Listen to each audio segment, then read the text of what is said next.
ఒక గ్రామం వాకిల్లో చిన్నాడు జీవించేవాడు. పేరు అర్జున్. అతనికి అడవులు, జంతువులు అంటే చాలా ఇష్టం. ప్రతిరోజూ పాఠశాల ముగిసిన తర్వాత గ్రామం పక్కన ఉన్న చిన్న అడవికి వెళ్లి పక్షుల పాటలు వినటం, జంతువుల పదచినుకులు గమనించటం అతనికి అలవాటు. ఒకరోజు అర్జున్ అడవిలో లోతుగా వెళ్లి పొలిమేరల మధ్య ఒక గాయపడిన సింహాన్ని చూశాడు. దాని కాలి దగ్గర నిప్పురాళ్లు గుచ్చుకున్నాయి. మొదట భయపడ్డా సింహం మిన్నకుండ చూసి గరుగురు మ్రోగకపోవడంతో అర్జున్ ధైర్యంగా దగ్గరికి వెళ్లాడు.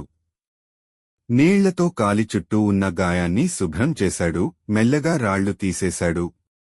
సింహం మూదువుగా మ్రోగి తల నామిలి అర్జున్ని చూస్తూ కృతజ్ఞత తెలిపింది.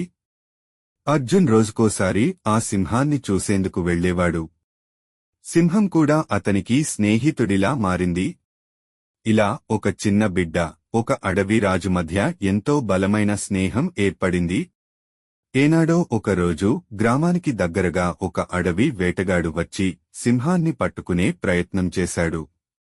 కాని అర్జున్ తన గ్రామవాసులతో కలిసి సింహాన్ని కాపాడాడు. ఆ రోజు నుంచి గ్రామంలో ఉన్నవారంతా ఆ సింహాన్ని గౌరవంగా చూస్తూ అడవి జంతువులను రక్షించాలనే మనస్సు పెంపొందించారు. మొరల్: ప్రేమ, కరుణ, ధైర్యం కలిగినవారికి ప్రతి జంతువు కూడా స్నేహితుడే.